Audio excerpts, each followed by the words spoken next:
Good evening and welcome back to the Masonic Roundtable, a weekly program where Masons from around the world get together to talk about Masonic news and opinions in a friendly and social manner. The following disclaimer applies as it has in all of our preceding episodes. The thoughts and opinions expressed here are solely those of the participants and do not reflect the opinions or thoughts of any Grand Lodge, statements, or positions. Please keep your conversations open to the public and on the level. Tonight, as usual, we've got most of your hosts and our faithful intern. So I'm going to kick it off. My name is Jason Richards. You know me as the Worshipful Master of Vacation Lodge number 16 in Clifton, Virginia, as well as a member of the Colonial Lodge number 1821 in Washington, D.C. I'm going to hand it off to Juan Sepulveda. Hello, everybody. Juan Sepulveda here from the Winding Stairs Freemasonry Podcast and a member of Orange Blossom Lodge number 80 in sunny Kissimmee, Florida. Thanks, Juan. Over to our faithful intern, Mike Hambrecht.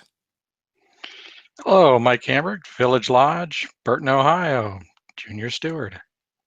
I'm glad to have you with us, Mike. Thanks. And by phone, due to an untimely Windows 10 update, which is why you work with Macs instead of Windows, John Ruark. Yeah, so when it rains, it pours. So we'll try this out for a bit. And I'm also surprised to learn that Mike's last name is Hambrecht and not the intern. Actually, the is his middle name. That's right. Okay. Literally, Mike T. Intern. Michael T. Intern. Cool. So hey, Windows finally doing something. So good. Yeah. That's Maybe true. I'll be in on high def soon. So we've got a good show for you tonight. We are going to get started with Masonic news. So the first thing that that you need to know is that we're going to be having a celebration a week from Friday/Saturday. It's going to be awesome. It is the TMR 300 event, TMR Con, 300 Freemasonry's Legacy, Freemasonry's Future. And since we just did a pinch hit with John's technology not working, I don't actually have the website up just yet. Boom, here it is. So it's going to be on Friday, June 23rd and Saturday, June 24th at the George Washington National Masonic Memorial. It's going to be absolutely fantastic. We're still selling tickets. We're going to have a lot of people there, and we've just had some new things that we've been able to announce. So we're actually going to start registration Friday, June 23rd at the House of the Temple, because at 2 p.m., 3 p.m., and 4 p.m., we are going to do special guided tours of the House of the Temple. So it's going to be every hour on the hour. Come meet us at the House of the Temple, and we'll get you all registered and set up. You can take a tour of one of the most beautiful Masonic buildings I've ever been in, and it'll be absolutely awesome. So parking there is going to be really limited, but it is metro accessible. So try to carpool, try to Uber, and try to take the metro, and it'll be absolutely fantastic. And we're going to try to do some stuff afterward as well. So stick around, and we'll have a lot of fun that night. So June 24th, Saturday, is the main event. We're going to have a number of speakers to include Mike the Intern, as well as illustrious brother Steve Harrison. Brother Angel Millar is a newcomer to the program. He's going to be giving a talk on terrorism and anti-Masonry. We're also going to have breakout topics, breakout discussions, and we're going to have some Masonic vendors. So Brother Kirk McNulty is going to be here with his new book, selling his new book and autographing those. We're going to have Masonic Revival, and we're actually going to have Charles Berger from Two Pillars Tattoos, who will be tattooing on site. So if you've wanted to get a Masonic tattoo for a while, now is your chance. And we've also got some other fun secrets that we're not going to give up just yet. But you're definitely going to want to be there for it, because it's going to be an absolutely incredible event. Like I said, we're still selling tickets. So go to www.themasonicroundtable/300. Pick up your tickets today. We'll sell tickets day of the event. but you want to get them now because you want to get locked in. It's going to be a fantastic time. Anything else, Jason, guys? Yeah, the one question we've been getting a lot of is, are we going to stream any of it live? Yes and no.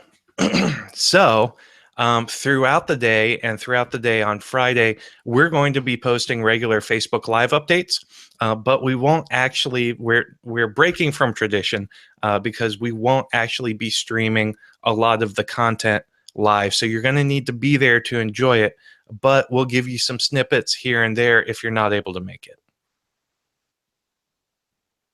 Yeah, we really want to make sure that the brothers that take the time to go over there, spend the money on travel and lodging and all that, they get the absolute best experience possible. So you can imagine, with so many moving parts, we're going to put all our energy in making sure that that event is something memorable for the brothers that attend. So when in between things, we will be able to connect very quickly, give you a shout out, show you a little bit of what's happening, but we can't promise to stream the entire thing or even to capture it all. But if you've been on the fence about attending, we encourage you to do so. It's going to be the absolute best event in Masonry this year, so you don't want to miss it. But if you have to miss it, it's okay, because there's something else that we've got going on where we've partnered with some brothers in Manitoba, Canada, our good friends out at Civil, to help showcase everybody's 300th anniversary celebration. So, John, I'm going to go over to you to talk about the photo roll that you've set up with Brother Nick Lane out in Manitoba. Yeah, so hopefully you can see me now. Look at that. Technology works great when it finally updates. Yes, so we mentioned last week, and Nicholas Lane, worshipful master of many lodges, to include Castle Island Virtual Lodge and another lodge in Manitoba, who's escaping me at the moment, have decided to, hey, wouldn't it be great to put all of these celebratory pictures and videos all in one place? I said, that's a great idea. So I took the idea and ran with it. So not my idea. Give all the credit to Nicholas Lane. He was thinking like a Dropbox or a Google Drive, but what better than an actual photo sharing site to upload things in real time and see that. So if you want to hop in right now, it's wide open that anyone can join and add pictures. So careful what you put on there. But if you want, you can go to bit.ly/TMR300. Thank you, Juan. And it's a short URL to get right to this page and upload your pictures, upload your videos, and it keeps track of all that. It's going to be a lot of fun. So that would be awesome to do Masonry around the world. This reminds me of back a couple years ago, there was a documentary where a guy on the internet said, hey, why don't we try to do a documentary style called A Life in a Day, or Day in the Life, something like that. Day in the life. Day in the Life. It is on Netflix. And he says, just upload anything that you're doing on this one specific day. And he put it all together and made a really cool documentary showcasing a day of the world with pictures and video from around the world. Kind of a microcosm of that. Let's see how it works out. So make sure to go to bit.ly/TMR300 to add your photos. All right, great. Moving on from the Masonic Newswire, also known as Chris Hodap's Freemasons for Dummies blog, we've got an update to the Norwegian man who is attempting to blackmail his Masonic lodge and extort money from them for videotaping their rituals. John, take it away. That's right. So as we mentioned that last week, there has been an update from Chris Hodap's blog that the man in question out of Norway was in fact a member and a trusted officer of the Norwegian Order of Freemasons at the time of his alleged activities. So looks like he was trying to film and do an expose of ritual. Chris Hodap does continue to mention that it has been very rare to have exposés over in Denmark and Norway. And so fortunately they were able to catch the guy, arrest the guy, and now he's pending charges. So we shall see what happens to this member. He was immediately expelled, to make that very clear. Especially anyone trying to do that. I mean, that is an unmasonic offense in many jurisdictions, to include Virginia. So stay tuned for more. All right, great. And moving to someone's favorite Masonic satire page, I won't say whether or not it's mine. So, we have. Isn't it the only Masonic satire page? No, Coach John Nagy had one for a while, like a day. Okay. So a day in the life. So we've got caterers confusing local lodge members. Apparently in Columbus, Ohio, a bunch of lodge brethren thought that they had just been getting dinners catered to their stateds by some catering company named the Order of the Amaranth. Much to their dismay, they realized that Amaranth was actually an independent body, and they said they'd have to start paying them more, apparently, because they're Masons. Which is kind of the opposite of how I see most Masons behaving, because usually it's if you find out someone's a Mason and they're like, your plumber or your HVAC guy, most people in the lodges that I've seen are like, ooh, brother discount, right? Yeah, he'll come in, he'll do it for free. You guys have anything else to comment on as far as this article is concerned? I had a snarky comment, but I'll save it. So I do think the best line in this article is, and this is, I will admit that this one is actually pretty funny. The last line is great. It says, our senior warden's trying to get us to branch out a bit more. So next month we're ordering Chinese from that Eastern Star catering company down the street. Incredible. So there you have it. That is our Masonic news for this evening. And I'm going to officially kick it back over to John now that he's not limping along on a cell phone for the rest of the episode. Cool. Thank you, Jason. Actually, there is one more I wanted to add. Where did you cover Chris Hodap covering the state and federal grants to help your lodge building? No, we did not. Right. I snuck that into the show notes. So apparently, we all know Chris Hodap loves his ancient temple buildings. And as an effort to try to restore them or bring them back up to date, he actually has a really good list of websites and federal grants and state grants and different programs that you can go to if your lodge is in disarray and you would either like to have assistance in demolishing it, fixing it up, part of a Main Street program. So it's creative. So I'll give kudos to Chris Hodap for coming up with some actual solutions to the problem that he's been blogging about for many, many years. Check it out. Okay, next up is our third topic, maybe our final topic, probably our final topic, for the five senses in Masonry, to wit, we now have feeling, the sense of feeling. Starting off with Mackey's definition, his definition is pretty brief this time around. He says, for feeling, one of the five human senses, and esteemed by Freemasons above all the others. We'll find out why tonight. For as Anthony Brewer, an old dramatist, says, quote, though one hear and see and smell and taste, if he wants touch, he is counted but a block. I have no idea what that means. But you heard it from Mackie. Okay.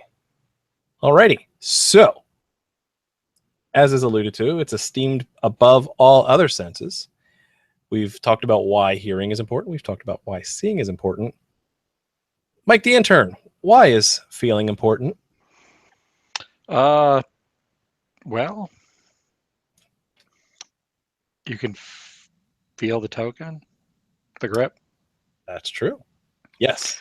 And honestly, some other things I would think is, and I'm not sure, but if you can't see, someone could sign to you through hand touch if you can't, for some reason you can't hear for something.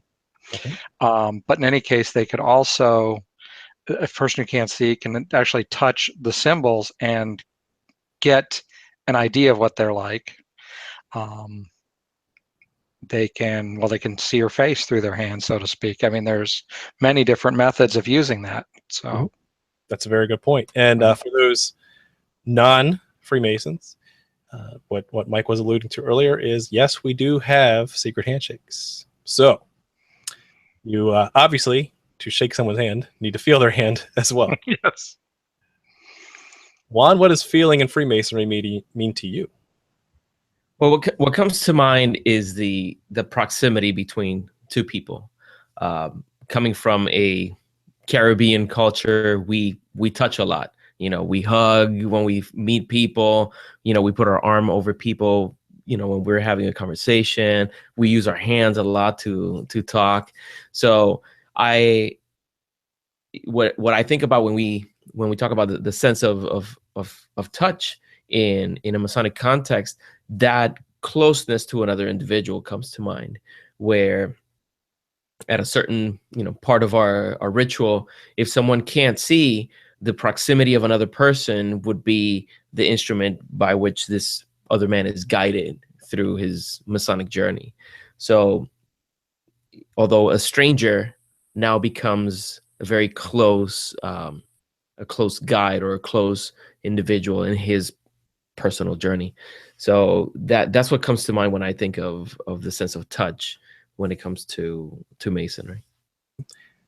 Okay, Jason, tell me about the worst feeling, and not your emotions, but the worst sense of touch that you've experienced in Freemasonry.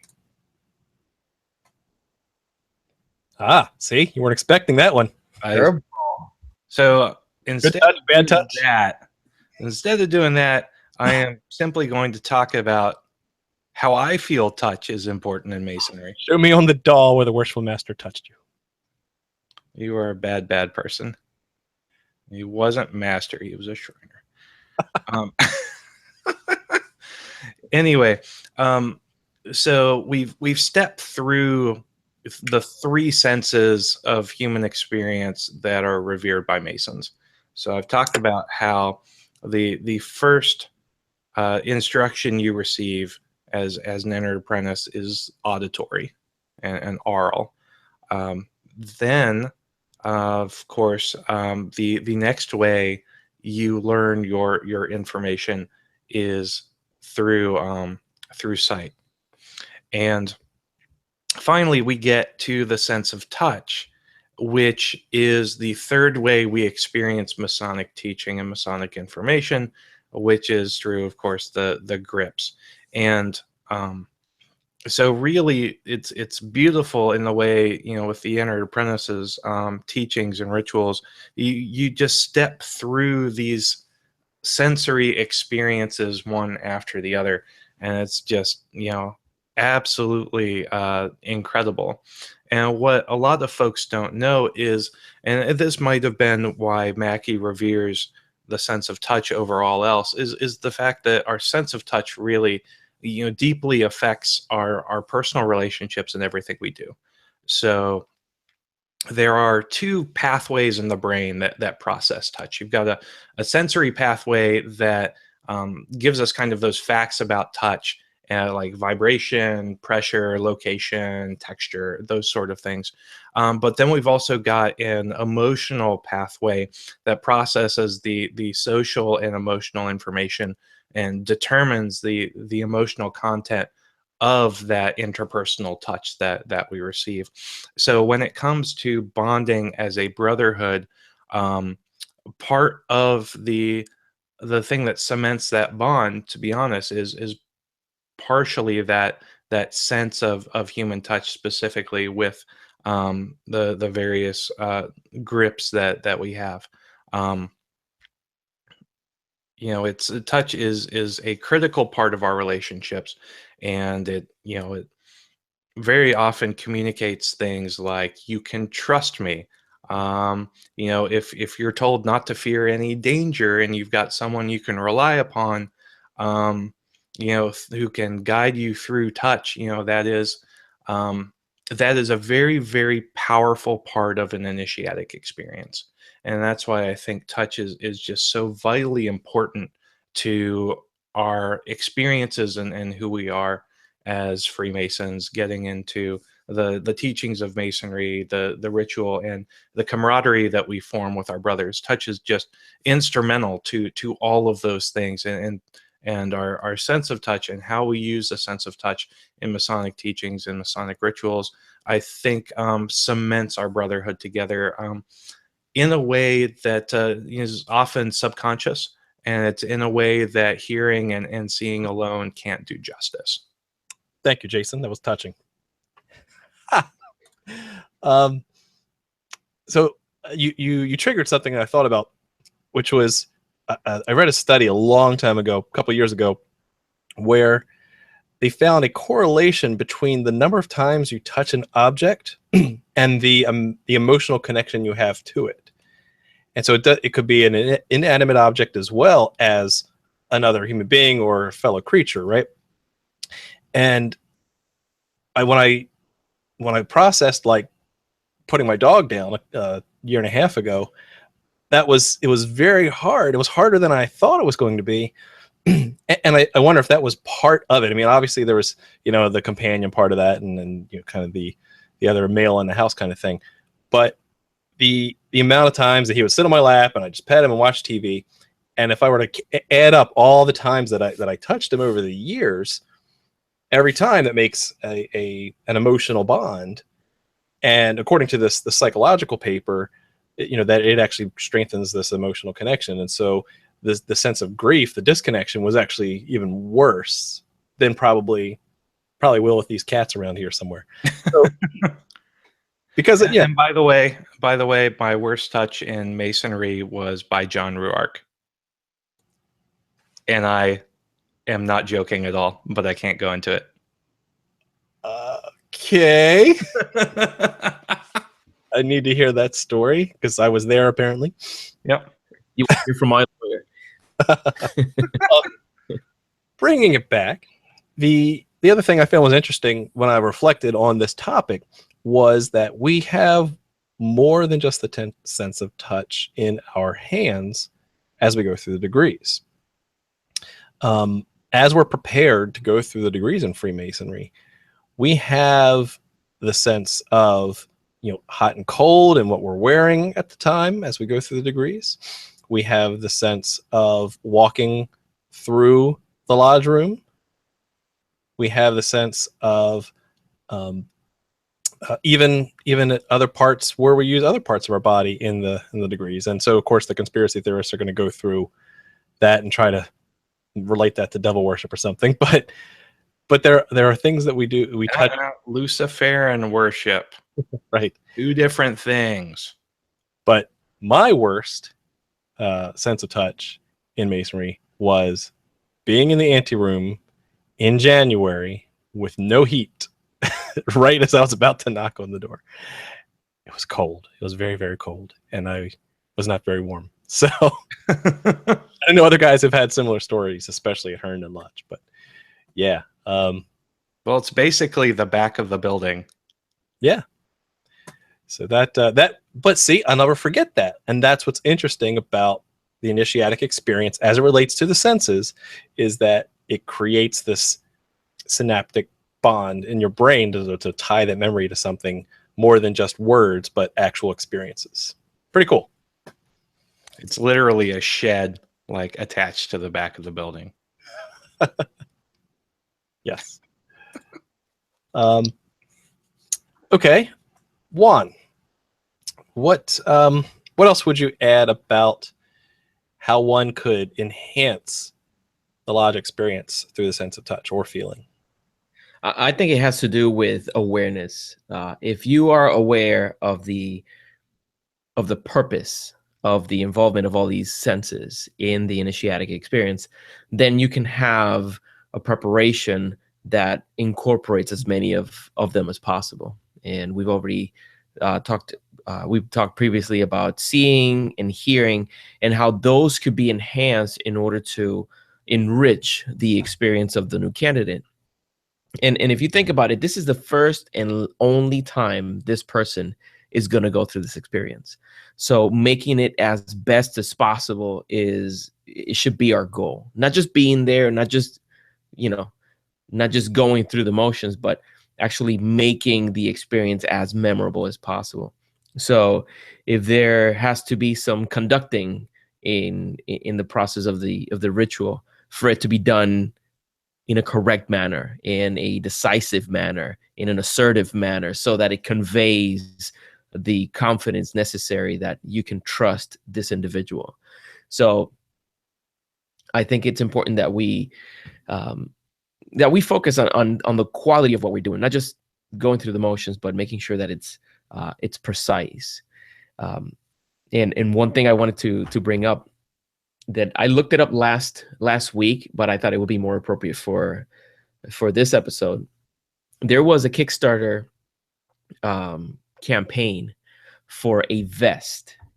For you gamers out there, you might be familiar with this, where you connect this, you have this vest on, and it's connected to whatever games you're playing. So if there are, if you're being shot or if you're being stabbed, you'll have the different vibrations in different areas of the vest to kind of like enhance your experience.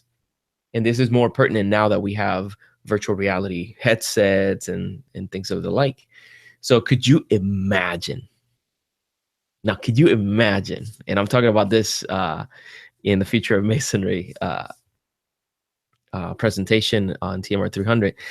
Can you imagine the experience someone could have in an initiatic experience if they had something like this, where, perhaps, let's say if there's a lot of people, there's a crowd, or there's a symbolical, you know what I'm talking about. If you're alluding that there's a crowd around you, and you could have vibrations in your vest to kind of like show that there's, a presence, or, I don't know. I think this is something that could, whenever I launch the Winding Stairs virtual reality lodge experience in 2020, I might incorporate this. I'm taking a note for Castle Island Virtual Lodge to start doing degree work with that.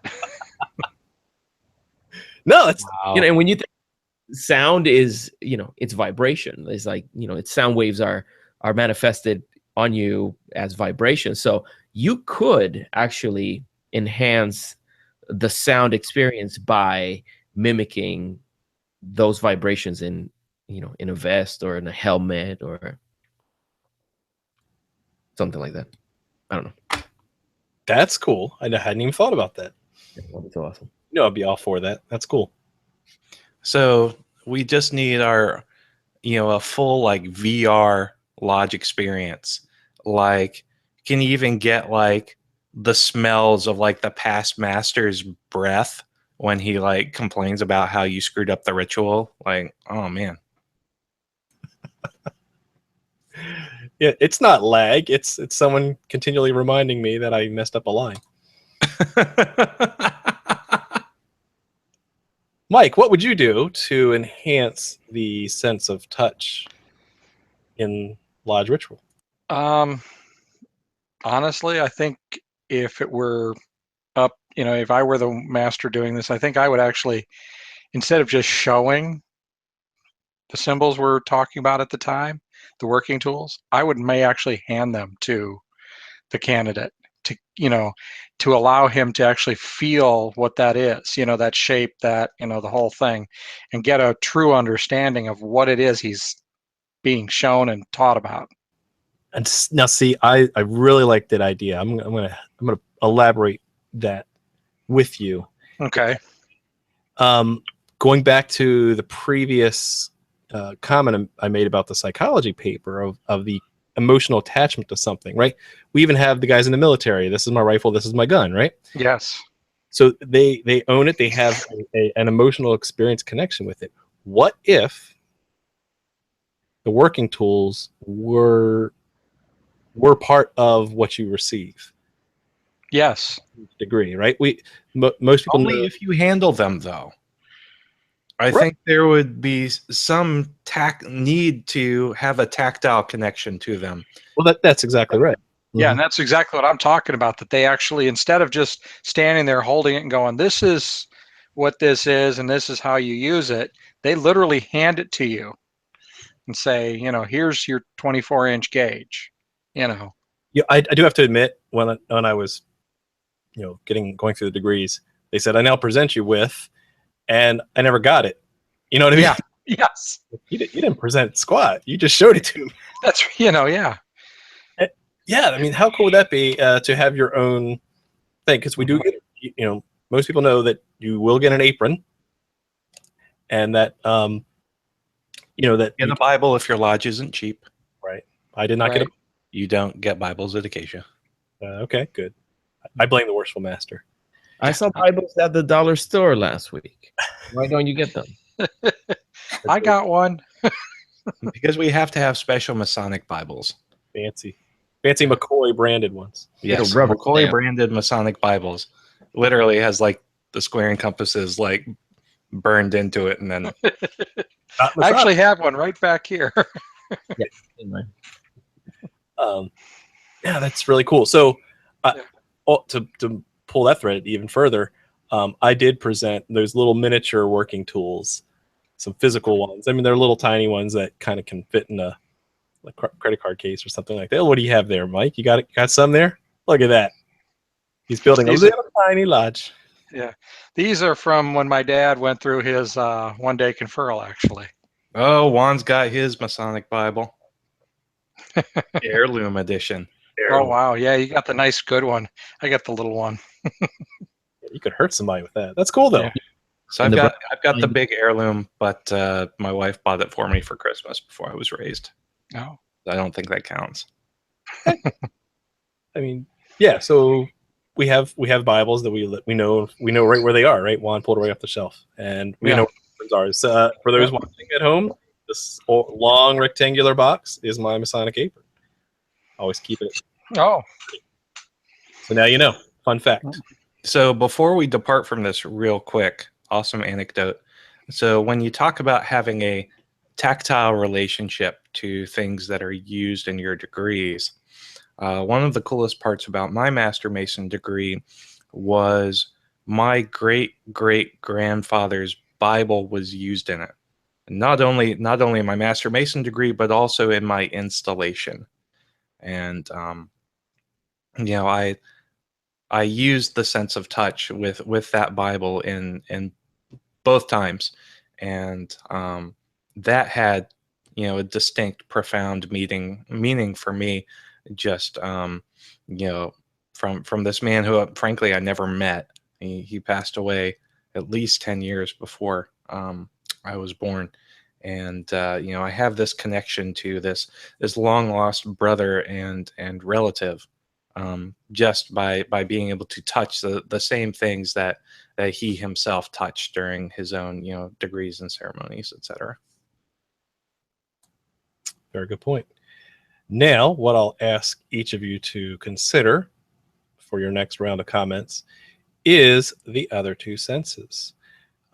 We thought about spreading this out. We did have a challenge from one listener. Could we do all 5 senses and make a full episode of that? It's getting hard for even feeling. But for the sense of smell and taste, Juan, how are they reflected symbolically, and what would you do to enhance those senses during Masonic ritual? Well, I would say for the enhancement of it, of course, incense is the first thing that comes to mind. But there's a subtle one that I have experienced in lodge before, and I think it adds something, and it's candles. Not necessarily like Yankee candles, but just candles. Yeah, just having that ambience, that atmosphere, that what is it called, soot. You have that enhances the whole feeling. So I think all these senses in combination, they can be much more powerful in the ritualistic experience than experience individually. And Symbolically, I'm not exactly sure how to answer that. Like, what would be the symbolism of it? And I do think we could do a whole episode on the other two. I don't see why not. Interesting. All right, Mike, what do you think? Well, I can go back to what Juan said about incense and the candles, actually, because after becoming a Master Mason, I went to go see Brother Dave Bacon give a presentation. And the lodge we went to was starting to do some new things that they'd been taught recently, which was they got rid of their light bulbs for around the altar and put live candles, and we're actually lighting those, there. And before we'd start lodge, they actually burned incense to separate the lodge from the outside world. And that was actually quite interesting. I mean, it was a new, interesting way to go about it. So Very cool. So, worshipful Andre Beliveau uses a lot of those techniques at Port Jervis Lodge. So I had the privilege of being up there to speak at his lodge back in April, and so for me, I'm very sensitive to incense, and I absolutely can't stand it. I gag throughout most of my program because of it. But I want to focus on the sense of taste and enhancing taste. And specifically, I'm talking about festive boards and those great, wonderful agape meals. We're not talking about spaghetti and green beans here or pancakes. Being able to sit down to a wonderful meal and fellowship after meeting for lodge, I think is really a lost art, and it's only seen it's only seen in a lot of today's more solemn, more observant leaning lodges. And I think the lost art of the festive board is something we really need to bring back, because if you're holding masonry to the highest esteem and to the solemnity it deserves, I think part of that fellowship that you enjoy as a mason should be celebrated with food, to lock in the rest of your senses. So I'm very much in favor of festive boards and agape boards that are done at either a local restaurant or with caterers brought in. I think they're absolutely incredible, and I think it's just a wonderful way to cap off the evening. So when I was down at Port Jervis, of course, we had a festive board at a local restaurant down the street. It was wonderful. We sat around and we talked, and folks asked me questions about my Scottish Masonry lecture, and we just talked about whatever we wanted to from a Masonic nature, and it was just the perfect cap to a wonderful night. So I think being able to cap off your Masonic experience with just pure wholesome fellowship over a great meal and great conversation just really is the icing on the cake of the Masonic experience. Well, to that point, I mean, there are many lodges that or many brethren that like to have their philosophical conversations over brandy, cigars. Right. Right. So you could see where that does enhance the social camaraderie, as well as the again, making those connections between a taste and an idea. Mm-hmm. Yeah, it's like when you sit at the table with family and friends. It's an experience. It's like you, and this happens with music and with food. You might remember what you were drinking or what you were eating when you sat across the table from somebody you care for, and these, like wine and brandy, like you said, these could be used almost as markers in your mind for revisiting this person. The next time you taste a similar wine, you'll remember them, and you'll re-solidify that connection with the individual, revisit that relationship. So, by the way, the catered dinner at the 300 is going to be fantastic. It's going to be crazy. hot dogs and mac and cheese. You not want. Absolutely. No, I'm Hot kidding. dogs in the mac and cheese. No, it's gonna be Winning. amazing. So So it's going to be Juan's dinner. he gets to sit at the kids' table. Yes. Tostones con pollo. There Goes right back to the past bastards celebrating the craft. crafted mac and cheese. Or we need to call up that Amaranth Catering Company and get them to come over.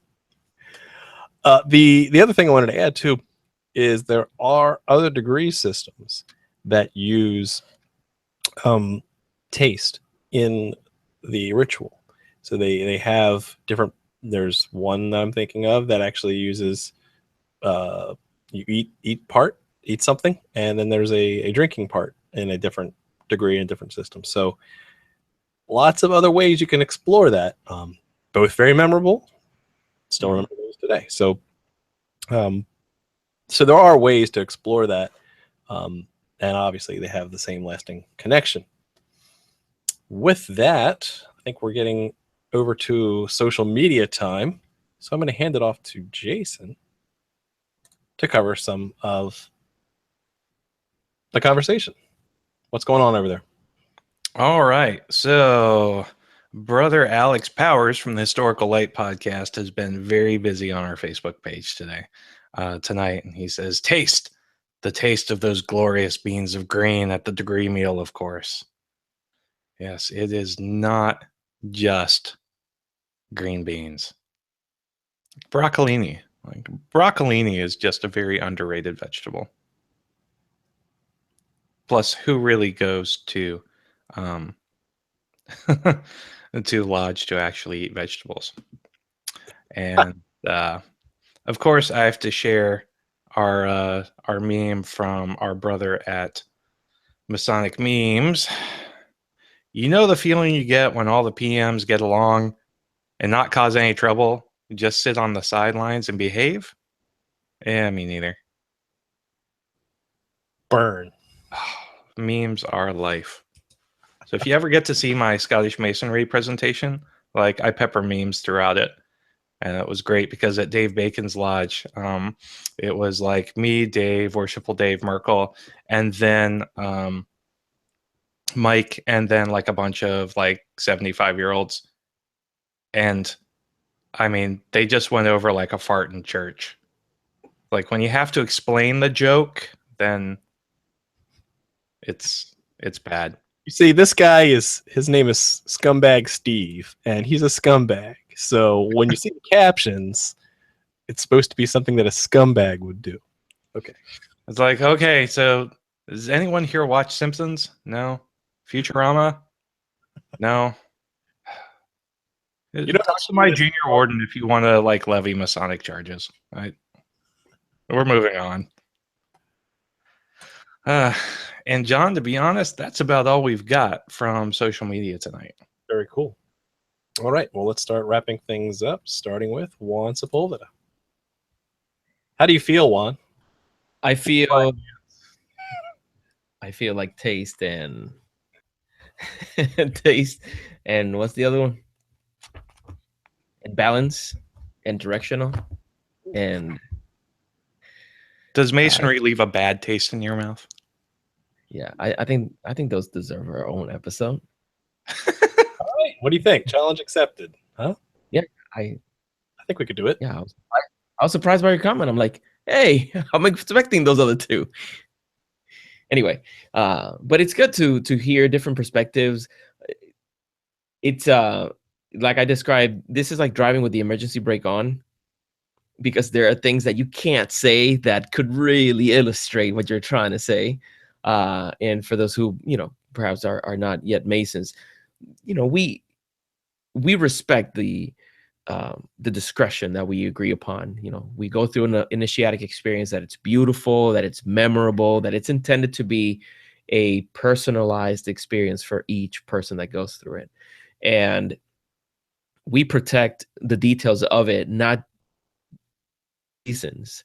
Part of the reason we protect those is because we want you to have, if given the privilege of being a Mason, an amazing experience, a memorable experience that can change the rest of your life. So we take that seriously, and there's a lot of things that we can say about feeling, about taste, about hearing, and all the other senses, but we have to hold back because of, some of it just threats too close to what we are protecting. But if you are not yet a Mason and you want to know a little bit more, make sure to petition or find out more about Masonry. And if you're already a Mason, a personal interaction would be the perfect place to discuss this further. And we'll give you an opportunity for that on June the 24th in Alexandria, Virginia on TMR 300. We'll have more flexibility, talk person to person, and maybe be more specific about some of the things that we were so night. But thank you for listening week in, week out. I had a very interesting experience this week, a conversation with my sister where she, a gentleman she does business with,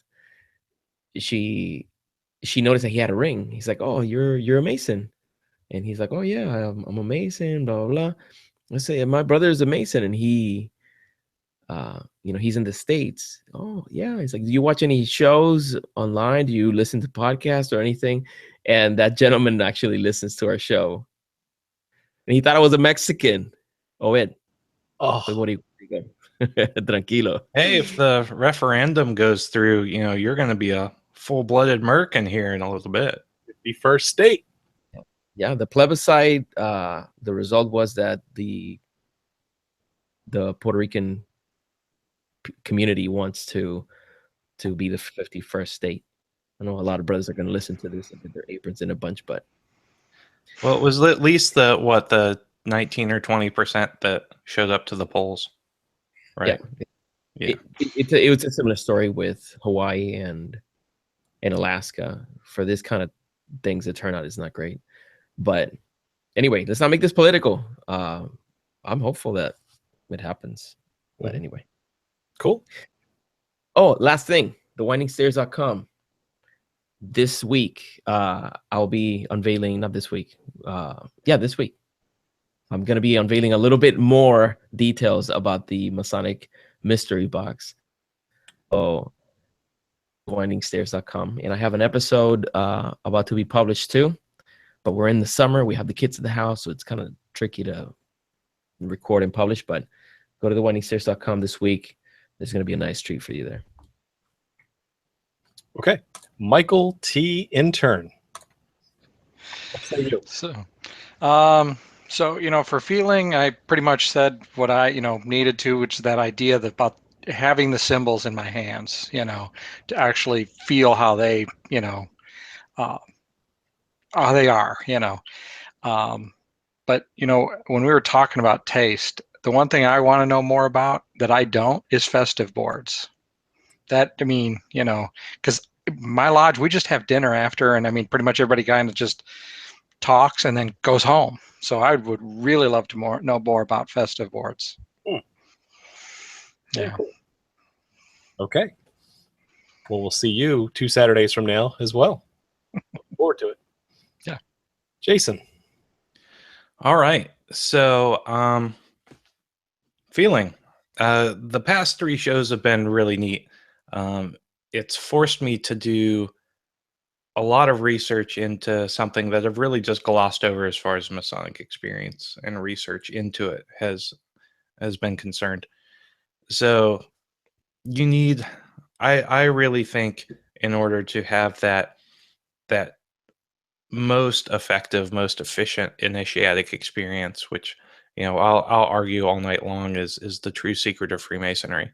In order to have the most complete initiatic experience, you have to have all of your senses working in concert.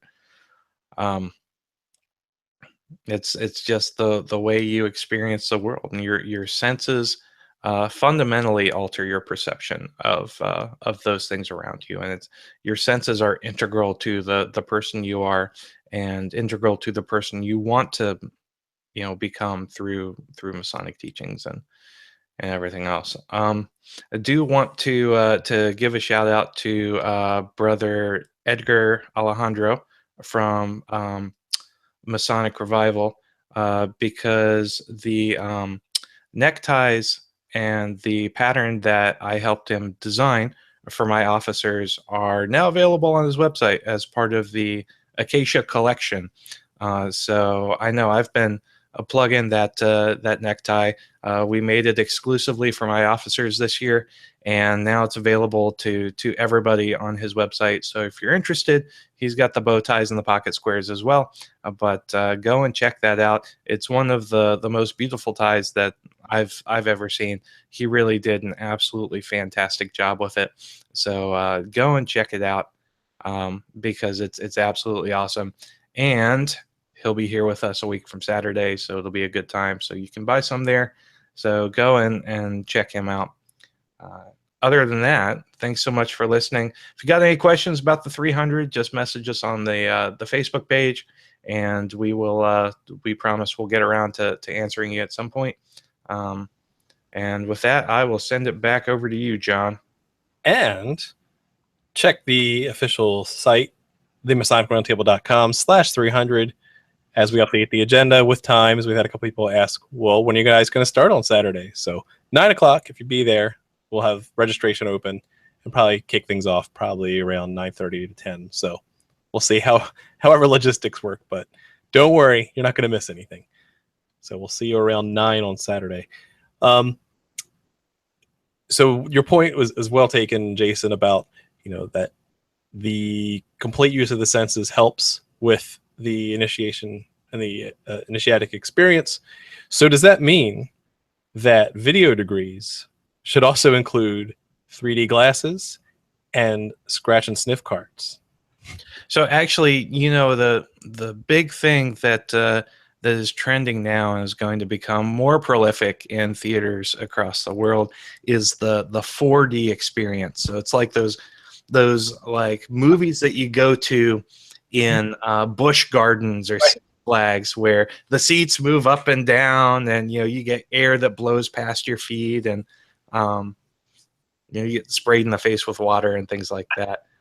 Business model for that, really. Yes. So I think in order for the Northern Masonic jurisdiction to truly have an in-depth initiatic experience with their degrees, they need to not only do them by video, but they also need to do them at 4D theaters. I mean, that way, like, you can get couple hundred folks in at a time.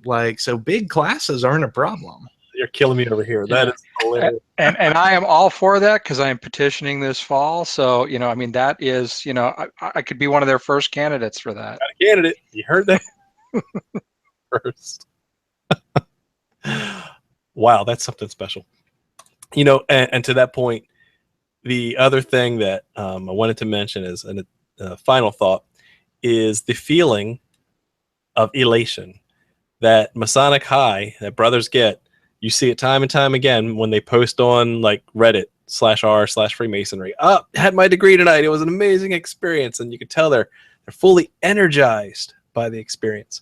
And that, while that is as an emotion, it is also a physical feeling that your heart rate accelerates, you're much more sensitive to things. It's just that feeling of elation is truly a great Masonic secret. With that, thank you very much for watching, and keep searching for more light. Have a good night.